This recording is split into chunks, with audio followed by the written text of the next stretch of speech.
Assalamualaikum warahmatullahi wabarakatuh. Alhamdulillahi rabbil alamin alladzi yuhibbul muhsinin wa yarfa'u darajatil muttaqin. Ashhadu an la ilaha illallah wahdahu la syarikalah wa ashhadu anna Muhammadan abduhu wa rasuluh la nabiyya ba'dah. Allahumma salli ala Muhammad wa ala alihi wa ashabihi wa man tabi'ahum bi ihsanin ila yaumiddin. Qala Allah Ta'ala fi kitabil karim, a'udzu billahi minasy syaithanir rajim. Bismillahirrahmanirrahim. Wa idza quri'al Qur'anu fastami'u lahu wa ansitu la'allakum turhamun. Jamaah yang dirahmati oleh Allah, mari kita senantiasa terus bersyukur kepada Allah karena Allah telah memberikan nikmatnya yang sangat banyak kepada kita. Nikmat sehat, nikmat kesempatan hidup, nikmat bisa bekerja, dan banyak lagi nikmat yang telah diberikan Allah kepada kita. Terutama dua macam nikmat yang terbesar, yaitu nikmat Islam dan iman. Semoga Allah terus menolong kita agar kita menjadi hambanya yang istiqomah taat kepadanya hingga kelak kita dicabut nyawa. Semoga dalam keadaan husnul khotimah. Amin, amin, ya rabbal alamin. Ibu bapak, saudara-saudara yang dirahmati oleh Allah, kita bisa hadir ke tempat ngaji seperti ini itu semata-mata karena pertolongan dari Allah. Kalau Allah tidak menolong kita, maka kita tidak akan mampu untuk hadir ke masjid, ke tempat ngaji ini. Oleh karena itu kita harus mensyukurinya. Kita harus betul-betul bersyukur karena Allah telah menolong kita untuk bisa istiqomah ngaji. Karena apa? Karena di dalam sebuah hadis yang diriwayatkan oleh Muslim dari Abu Hurairah radhiyallahu an, Nabi bersabda, "Wa man salaka tariqan yaltamisu fihi ilman, sahhalallahu lahu tariqan ilal jannah." Artinya, siapa yang berjalan untuk menuntut ilmu, untuk menghadiri pengajian, maka Allah akan memudahkan jalannya untuk menuju surga. Jadi kita tadi jalan ke sini, insya Allah kita sudah apa? Sudah ditunjukkan jalan oleh Allah untuk menuju surga, untuk menuju surga. Dan banyak lagi keutamaan-keutamaan orang ngaji itu, banyak lagi. Salah satunya hadis ini tadi, hadis itu tadi. Dengan cara apa kita mensyukuri nikmat Allah berupa kita bisa hadir ke ngaji ini? Ya, bersyukur itu bilang alhamdulillah itu bagus ya. Tapi bersyukur yang lebih benar itu adalah apa? Memanfaatkan nikmat yang diberikan Allah itu untuk kepentingan agamanya Allah, untuk kepentingan agamanya Allah. Jadi kita kembalikan kepada Allah lagi ya. Jadi mari kita syukuri nikmat bisa ngaji ini. Dengan cara apa? Satu, berusaha istiqomah untuk ngaji ya. Kalau kita berusaha istiqomah untuk ngaji, itu berarti kita mensyukuri nikmatnya Allah. Mensyukuri nikmatnya Allah. Kita atur jadwal kita, jadwal-jadwal kita yang lain, jadwal kerja, jadwal bersama anak-anak, jadwal bersama istri, jadwal bersama cucu, jadwal pergi kemana begitu. Urusan-urusan lain itu kita sesuaikan agar apa? Agar tidak sampai mengganggu jadwal ngaji kita. Insya Allah bisa ya kalau kita apa? Kalau kita mengaturnya dengan baik, insya Allah bisa ya. Sehingga apa? Kita bisa istiqomah ngaji ya. Kita bisa istiqomah ngaji. Kita terus menerus bisa ngaji ya. Dan di hadis riwayat Muslim dari Aisyah radhiyallahu an, Nabi bersabda, "Ahabbul a'mali ilallahi adwamuha wa in qalla. Amal ibadah yang paling disukai Allah adalah yang dilakukan secara istiqomah, terus menerus, walaupun sedikit. Jadi mari kita berusaha ngaji ya, datang ke majelis ilmu seminggu sekali nggak masalah. Yang penting apa? Istiqomah kita lakukan. Maka amalan seperti itu pasti dicintai Allah. Syukur-syukur kalau 2 kali dalam seminggu, syukur-syukur kalau 3 kali, dan seterusnya ya. Sesuai dengan kemampuan kita untuk menjaga keistiqomahan itu ya, Kita berusaha membaca Al-Quran setiap hari, setiap waktu, itu 1 lembar misalnya, tapi dilakukan secara istiqomah, itu sangat dicintai oleh Allah, Lalu yang kedua, kita syukuri nikmat bisa ngaji ini, nikmat dari Allah bisa ngaji, yaitu apa? Dengan cara mengajak keluarga untuk ngaji ya. Jangan ngaji sendirian, kita ajak keluarga, istri, anak-anak, cucu, kita ajak untuk ngaji. Ingat, tanggung jawab kita yang utama ada di apa? Di Quran surat 66 ayat 6. Ini sering saya sampaikan. Kenapa? Agar kita itu ingat terus ya, bahwa apa? Kita punya tanggung jawab utama ya, kepada keluarga.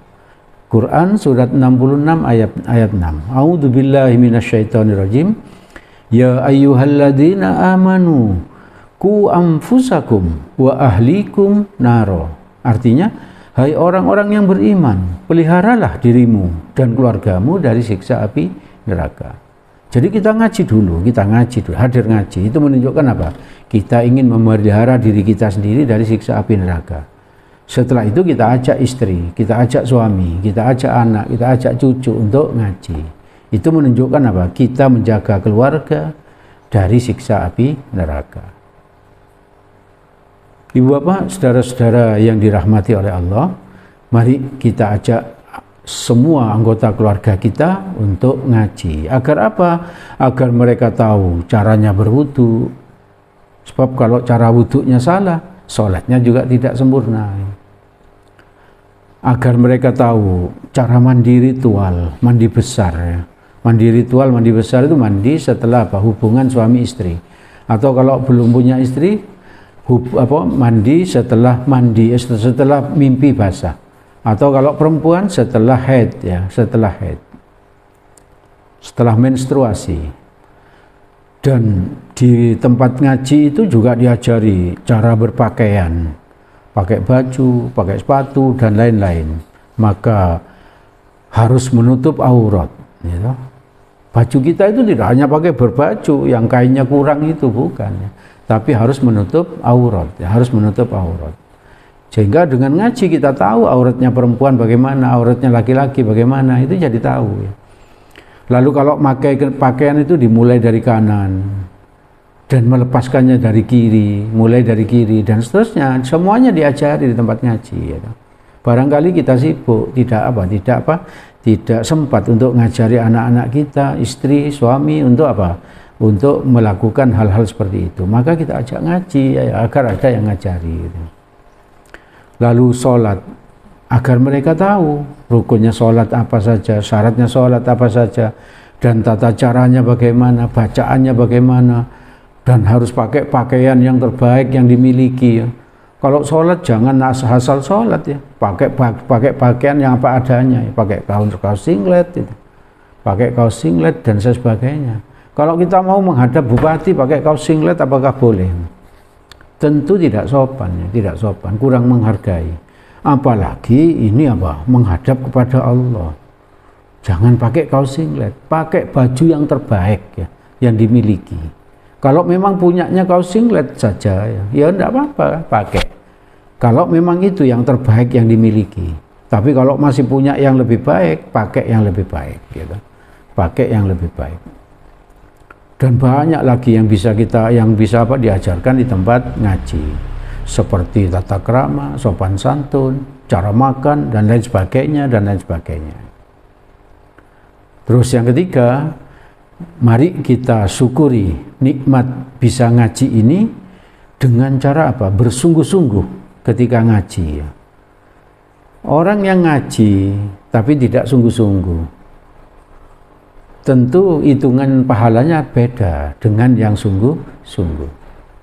Orang yang ngaji bersungguh-sungguh tapi tidak mencatat, tentu lebih sedikit pahalanya dibandingkan orang yang ngaji bersungguh-sungguh tapi mencatat. Jadi seperti itu. Orang yang ngaji di dekatnya ustadz yang menyampaikan itu tentu pahalanya lebih besar dibandingkan apa? Dibandingkan kalau ada di luar misalnya, duduk di luar. Tentu Allah punya perhitungan-perhitungan sendiri tentang pahala. Maka mari kita berusaha apa? Sebaik-baiknya ketika ngaji itu. Memakai baju yang terbaik, duduk di dalam, di dekatnya ustadznya. Lalu apa? Serius, lalu mencatat, dan dari rumah sudah niat mau ngaji ya. Bukan kebetulan ngaji. Ada orang yang apa? Kebetulan ngaji ada. Misalnya apa? Datang ke masjid ikut sholat berjamaah, hujan gitu. Dia tidak bisa pulang, ada pengajian, terpaksa ikut. Ya enggak apa-apa begitu, boleh-boleh saja. Tapi apa? Lebih baik kalau dari rumah sudah niat ya, sudah niat mau ngaji ya.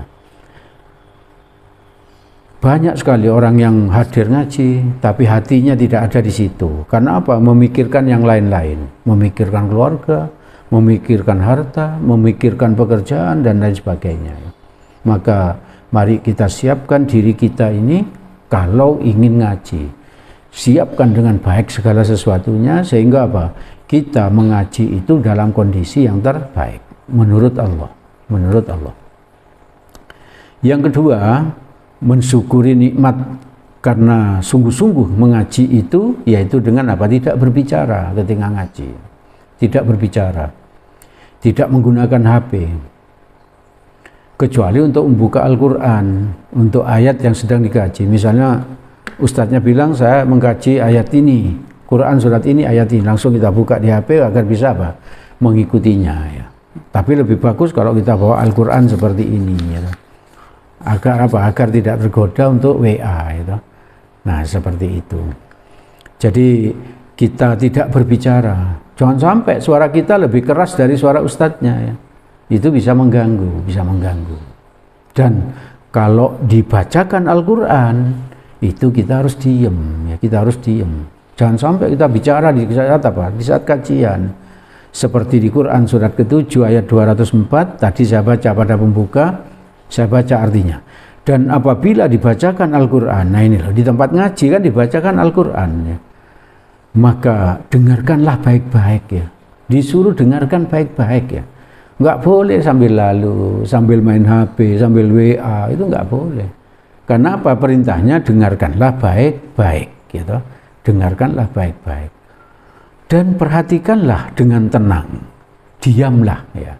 Agar kamu mendapatkan rahmat.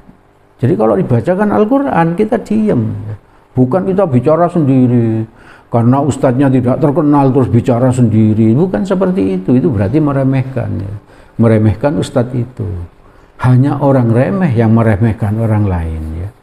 Hanya orang yang tidak punya kemampuan yang meremehkan orang lain. Itu bukan berarti orang yang meremehkan orang lain itu orang hebat ya, tidak. Orang yang meremehkan orang lain itu adalah orang remeh, ya, orang remeh. Dia tidak pede, takut kalah dibandingkan orang lain. Ya. Takut kalah. Lalu bersungguh-sungguh ngaji ini dengan mencatat ya, dengan mencatat. Jadi apa yang disampaikan ustadz itu dicatat. Agar apa? Agar bisa dipelajari di lain waktu. Ya. Karena kemampuan otak kita itu untuk menghafal itu terbatas, maka kita catat. Di saat kita butuhkan, karena kita lupa, kita buka lagi hasil ngajinya ya, hasil ngajinya. Dan bisa jadi ya, catatan ngaji kita itu nanti kalau kita meninggal, itu ditemukan anak cucu kita. Lalu anak cucu kita melihat tuh catatan ngajinya ayah, catatan ngajinya Kung.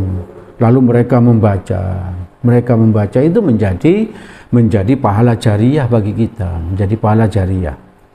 Di hadis riwayat Muslim dari Abu Hurairah radhiyallahu an, Nabi bersabda, "Idza mata ibnu adama qata'a amaluhu illa min thalathin shadaqatin jariyatin au ilmin yuntafa'u bihi au waladin solihin yad'u lahu. Artinya, jika mati seorang anak Adam, seorang anak Adam itu kita ya. Kalau kita ini mati ya, kalau kita ini mati, maka terputuslah amal usahanya sendiri. Jadi kita sudah tidak bisa beramal, maksudnya. Tidak bisa sholat, tidak bisa baca Al-Quran, tidak bisa ngaji.